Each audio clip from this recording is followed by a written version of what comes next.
The king's condition. The ruler of Vijayanagar, Krishnadeva Raya, had a versatile minister at his durbar, Tenali Raman. He was a poet, jester and the personal advisor of the king.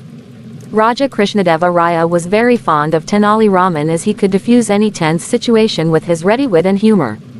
One day, Krishnadeva Raya saw a strange dream. He dreamt of a magnificent magical palace. It was made of dazzling stones and floated in the air. The palace had every comfort and amenity that one could ever wish for. It could be lit up with 1,000 lights or made to disappear into the darkness in a jiffy. Next day when the king woke up, he vividly remembered the dream. He summoned all his courtiers and told them about it. The courtiers appreciated and sang praises of the king and his beautiful dream. Then the king made a public announcement. I will give him 100,000 gold coins to the person who can build me the palace of my dream. Everyone was startled at the king's announcement. They knew that it was not practically possible to build the palace that the king wanted. But no one had the courage to say so. Many of king's well-wishers told him that such a palace can only exist in one's mind. But he refused to listen and threatened his courtiers with grave consequences if they did not find someone who could make his dream come true. The courtiers got worried and approached Tenali Raman for help. The senior minister requested Tenali Raman, Dear Tenali, now only you can make our king understand that his wish to erect the palace of his dream is absurd, or else all of us will get severe punishment.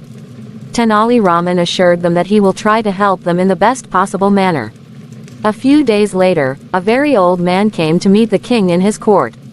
He was crying for justice. Krishnadeva Raya asked, What brings you here, my good man? Tell me without fear and I assure you that the justice will be done. I have been robbed, your majesty, wailed the old man.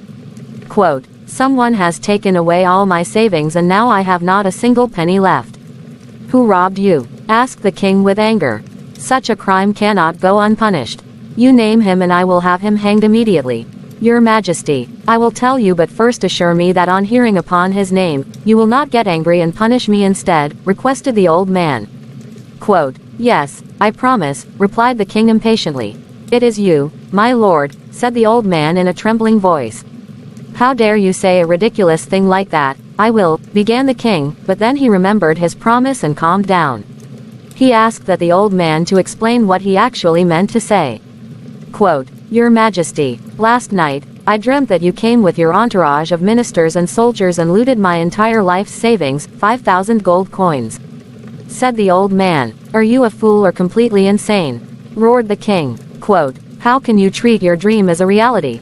Dreams are not true, but they are, your majesty. If your dream of a palace hanging in air can come true, why can't my dream come true?